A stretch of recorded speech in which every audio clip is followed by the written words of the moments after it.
Get ready for Tamil Junior May 1987. Start. மாண்புமிகு மேலவைத் தலைவர் அவர்களே, தமிழகத்தில் 7வது ஐந்தாண்டு திட்டத்தில் ஏறத்தாழ 10 சர்க்கரை ஆலைகள் வர இருப்பதாக அறிவிக்கப்பட்டிருப்பது பற்றி மகிழ்ச்சி அடைகிறேன். அந்த சர்க்கரை ஆலைகளை கூட்டுறவு துறையிலோ அல்லது அரசு துறையிலோ அமைப்பதுதான் சரியாக இருக்கும் என்பது என்னுடைய கருத்து. விவசாயிகளின் விருப்பமும் அதுவேயாகும். சர்க்கரை ஆலைகளை பொறுத்த வரையில் ஒரு காலத்தில் சர்க்கரையை விற்று அதனால் கிடைக்கிற வருமானம் போதுமானது என்ற நிலை இருந்து வந்தது. வளர்ந்து வருகிற இன்றைய சூழ்நிலையில் சர்க்கரையை மட்டும் விற்று விவசாயிகளுக்கு பணம் கொடுப்பது என்றால் நிச்சயமாக கட்டுப்படியான விலை கொடுக்க முடியாது. ஆகையால் சர்க்கரையை உற்பத்தி செய்வது மட்டுமல்லாமல் அதனோடு தொடர்புடைய உப தொழில்களுக்கும் ஏற்பாடு செய்ய வேண்டும். என்ன காரணத்தாலோ தற்போது கூட்டுறவு துறையிலும் அரசு துறையிலும் உள்ள சர்க்கரை ஆலைகளில் உப தொழில்களை தொடங்குவதற்கான ஆர்வம் குறைந்து காணப்படுகிறது. அதை போன்று கரும்பு சக்கையிலிருந்து காகிதம் தயாரிக்க கூடிய தொழில்நுட்பம் உருவாகி இருக்கிறது. அந்த தொழில்நுட்பம் மென்மேலும் வளர உரிய முயற்சிகளை மேற்கொள்ள வேண்டும். நம் நாட்டில் காகித உற்பத்தி பெருகினால் இறக்குமதி செய்யப்படும் காகிதத்தின் அளவு குறைந்து அந்த அளவுக்கு அந்நிய செலவாணி மீதமாகும்.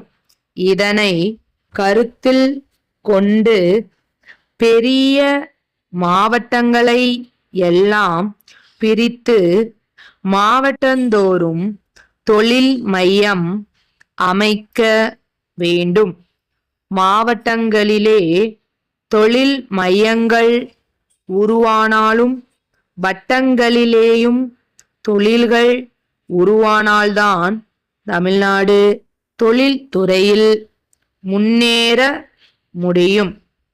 அது மட்டுமல்லாமல் கிராமப்புறங்களில் பெரும்பான்மையாக வாழ்கிற ஏழை எளிய மக்களுக்கு போதிய தொழில் வாய்ப்புகளை உருவாக்க வேண்டும். அவர்கள் பொருளாதாரத்தில் மேம்பாடு அடைவதற்கு ஏற்ற வகையில் சிறு தொழில்களிலும் கைத்தறி தொழில்களிலும் அதிக ஆர்வம் காட்ட வேண்டும்.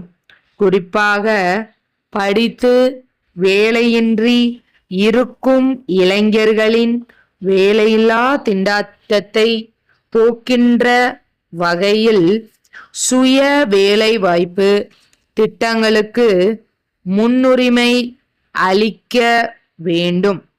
அதோடு சிறு தொழில்களை தொடங்குவதற்கு தற்போது இடையூறாக இருக்கிற விதிமுறைகளையும் தளர்த்த வேண்டும்.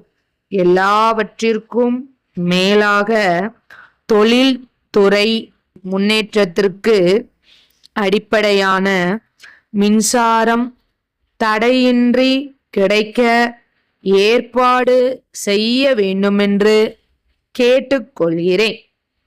சென்னை கோவிந்தப்பன் தெருவில் உள்ள குமரன் பனை வெள்ள மண்டி மேலாளர், கோயில்பட்டி பனை வெல்லம் உற்பத்தியாளர் கூட்டமைப்பு செயலாளருக்கு 1985 செப்டம்பர் 7 எழுதிய கடிதம். அன்புடையீர், தாங்கள் அனுப்பிய கடிதம் கிடைத்தது. கடிதத்தில் குறிப்பிட்டுள்ளபடி பனை வெல்லம் முதல் தரமானதாக இல்லை. மேலும் குறிப்பிட்டுள்ள விலையை விட குறைந்த விலைக்கே விற்பனையாகி உள்ளது. தங்களின் தரக்குறைவான சரக்கின் காரணமாக எங்கள் நிறுவனத்தின் புகழுக்கு களங்கம் ஏற்பட்டுள்ளது. இத்தகைய தவறுகள் நடைபெறாமல் பார்த்து கொள்வதுடன் வாடிக்கையாளர் நலன் கருதி எங்கள் நிறுவனத்தின் தேவையை உடனுக்குடன் பூர்த்தி செய்து தரமுள்ள பொருளையே அனுப்பி வைக்க வேண்டுகிறோம். அவ்வாறு செய்ய தவறுவீர்களானால் தங்கள் அமைப்புடன் உள்ள தொடர்புகள் யாவற்றையும் நிறுத்த வேண்டிய நிலைமை ஏற்படும் என்பதை தெரிவித்து கொள்கிறோம். தங்கள் நம்பிக்கையுள்ள ஸ்டாப்.